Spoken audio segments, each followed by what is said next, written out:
एक विशेष सूचना मैं आपको दे रहा हूं। हर अमावस्या को हरिद्वार के अंदर पितृदोष निवारण कार्यक्रम रखा गया है।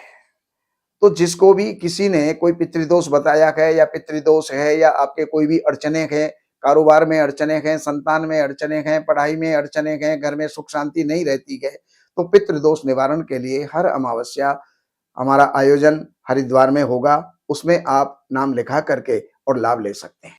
नमस्कार, मैं हूं सच्चिदानंद वशिष्ठ। और सज्जनों, जीवन की जितनी भी जो दिनचर्या होती है, जागने से लेकर सोने तक और निद्रा तक, ये सब हमारे जीवन में हमें प्रभावित करती है। अब सोने के तरीके को ले लीजिए, शयन करने के तरीके को ले लीजिए, ये भी हमें अच्छा और बुरा जो है वो परिणाम देता है। आइए अब इसकी जानकारी लेते हैं। अब 4 दिशा होती हैं और 4 दिशाओं के अंदर कहीं ना कहीं तो बेड का सिरहाना होगा। अगर आपने पूर्व दिशा में सिरहाना करके अगर आप शयन करते हैं तो पूर्व दिशा ऊर्जा का स्रोत होता है और उसमें शयन करने वाला व्यक्ति बुद्धिमान होता है। पढ़ाई करने वाले जितने भी व्यक्ति हैं उनको पूर्व दिशा में सिर करके सोना चाहिए। एक है पश्चिम दिशा का सिर। अगर पश्चिम दिशा में हम सिर करके सोएंगे तो सबसे पहली बात तो ये है कि पूर्व की तरफ हमारे पैर होंगे और जो पूर्व की ऊर्जा है वो हमारे शरीर के पैरों से हमको प्राप्त होगी, अर्थात मस्तक तक नहीं पहुंच पाती, बुद्धि तक नहीं पहुंच पाती। इसलिए वहां पर व्यक्ति जो है चिंतातुर रहता है। कोई ना कोई किसी न किसी प्रकार की चिंता उसको लगी रहती है। इसलिए पश्चिम में सिर करके नहीं सोना चाहिए। उत्तर का सिर करके सोना ये भी वास्तुशास्त्र के अनुसार सही नहीं बताया है, क्योंकि उत्तर में सर करके सोएंगे तो हमारी जो मैग्नेटिक किरणें हैं वो उत्तर से और दक्षिण की तरफ प्रवाहित होती है। तो यहाँ पर हमें बीमारियों के,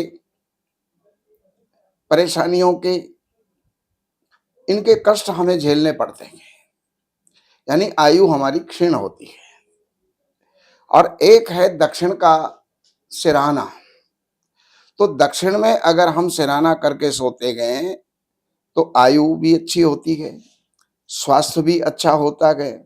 रात्रि को सोते गए तो सुबह ऊर्जा से युक्त होकर के हम उठते हैं, निद्रा भी पूरी आती है, अच्छी आती है और थकान भी सारी हमारी दूर हो जाती है।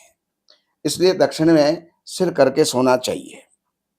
भोजन अगर करना हो तो दक्षिण दिशा में मुंह करके भोजन नहीं करना चाहिए, उससे जो है बीमारियां आती हैं।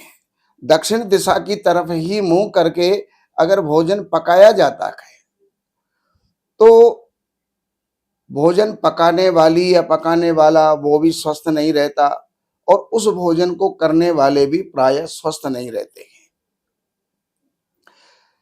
पूरब मुख करके भोजन करने से आयु दीर्घ होती है और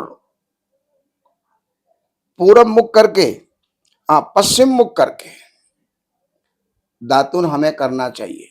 जब दातुन करना हो, मंजन करना हो, ब्रश करनी हो तो पश्चिम दिशा की तरफ मुंह करके हमको करना चाहिए। और पढ़ाई अगर करनी है तो पूरब दिशा की तरफ मुंह करके हमको करनी चाहिए, जिससे कि हमारी जो कैचिंग पावर है, हमारी पकड़ है या बुद्धि के अंदर बैठना, ये हमारा जो है उससे अधिक हमको लाभ होता है। और एक चीज है जो नित्य क्रिया के अंदर शामिल है, लघुशंका जाना और शौच जाना, यानी टॉयलेट जाना और फ्रेश होना। इसके लिए हम 2 दिशाओं का उपयोग कर सकते हैं। या तो आप उत्तर की दिशा की तरफ मुंह करके लघुशंका या शौच कर सकते हैं, या फिर दक्षिण दिशा की तरफ मुंह करके आप लघुशंका या सोच कर सकते हैं। तो ये जानकारियाँ आपको दैनिक जीवन के अंदर उपयोग होने वाली बातें आपको हमने बताई है, इसका उपयोग करके आप लाभ ले सकते हैं। बाकी जानकारियों के लिए चाहे वो वास्तु से संबंधित है, ज्योतिष से संबंधित है, इन नंबरों पर संपर्क करके कार्यालय से अपॉइंटमेंट लेकर के, कार्यालय की सेवाएँ अर्पण करके, जो भी आप जान कर के लाभ उठाना चाहते हैं, लाभ उठा सकते हैं। नमस्कार। एक विशेष सूचना मैं आपको दे रहा हूँ, हर अमावस्या को हरिद्वार के अंदर पितृदोष निवारण कार्यक्रम रखा गया है।